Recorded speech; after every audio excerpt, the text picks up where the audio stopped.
Pahabol mga kapatid, bunot na naman ng netizen si Senator Lito Lapid. Yan ay matapos siyang ma-assign na pangunahan ang dasal bago ang sesyon kahapon. Senator Lapid will deliver a silent prayer.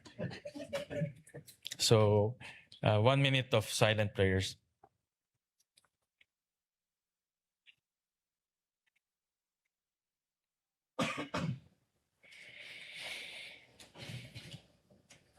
In Jesus' name, amen.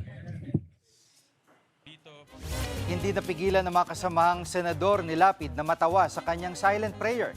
Kita sa video na nakangiti sina Senator J.V. Ercito at Erwin Tulfo. Ang eksenang yan umani rin ng laugh reactions sa social media. Kilala si Lapid na matipid magsalita sa mga sesyon at pagdinig ng Senado. Biro pa nga noon ng mga kapwa niya senador. Si Lapid daw ang chairman ng Committee on Silence.